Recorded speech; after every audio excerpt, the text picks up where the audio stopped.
for some BS. BS Bible stories. Without preacher wouldn't tell you. BS Bible stories. Crazy stuff you hope will kill you. BS Bible stories. Without tales and will confuse you. BS Bible stories. Hey, it's another episode of Sorry, I can't get that right. BS Bible Stories, where we talk about the absurd, the weird, the bleakest parts of the Bible. Today, we'll talk about 2 Kings chapter 2 verses 23 to 24, the biblical story of the prophet Elisha, or Baldy and the two bears, and 42 deceased boys. As usual, our program is we read the Bible verses using the New International Version. We look at the context of the verses so we don't get accused of reading out of context. We look at the overall story, the surrounding verses, or any historical basis. And then any comments from pastors, preachers on how they defend, quote-unquote explain, or weasel out of these verses. And then lastly, we'll have some questions to ask, some speculation, and maybe some insights. So let's go ahead and read 2 Kings chapter 2 verses 23 to 24. From there, Elisha went up to Bethel. As he was walking along the road, some boys came out of town and jeered at him.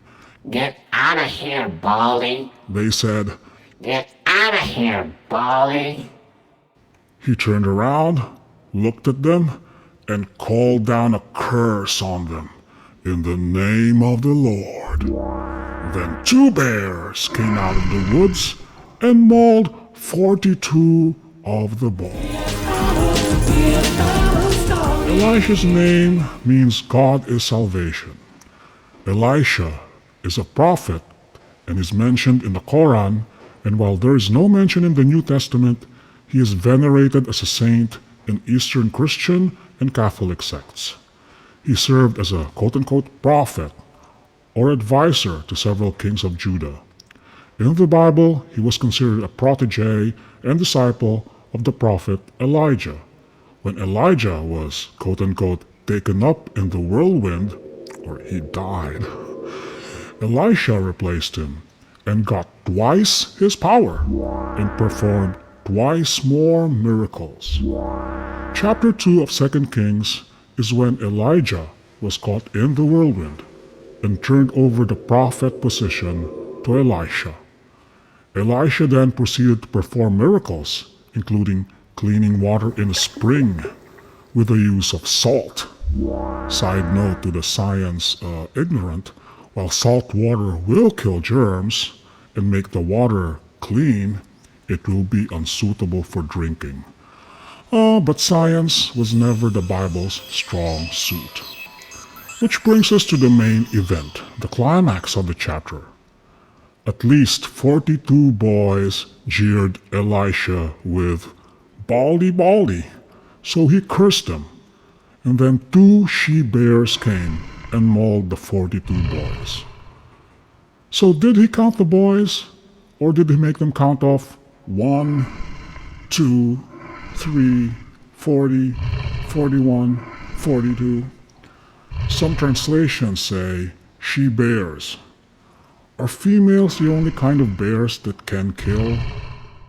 Note that based on this story, one of the hair loss remedies that was used for many centuries was putting bear grease on the pate. Legend has it that this was started by Elisha because, in typical Bible science logic, bears are very hairy. So how do the apologists and pastors weasel out of this violent version of Baldy and the two bears? Well, some say that the moral of the story is, do not mock God's prophets, for you will be punished. Of course, they now extend this to pastors, church leaders, elders. You can't mock them. Don't point out that they are living in luxury, that they support despicable politicians, or they might curse you, and you might get mauled, by she-bears. There are others that say that the word boy really translates to older boys or young men. By that logic, it's more justified for she-bears to maul 42 young men than 42 boys. Still others say that since this incident happened in Bethel, the consequences were justified because Bethel was the hotbed of idolatrous worship.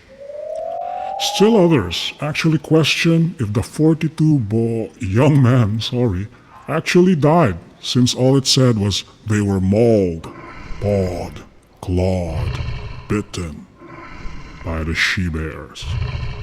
So what's the lesson to be learned here? Maybe 3. Number 1, bear grease is a cure for baldness. Number 2, prophets can call on she-bears and destroy people who jeer them for being bald. So don't jeer bald, quote-unquote, men of God.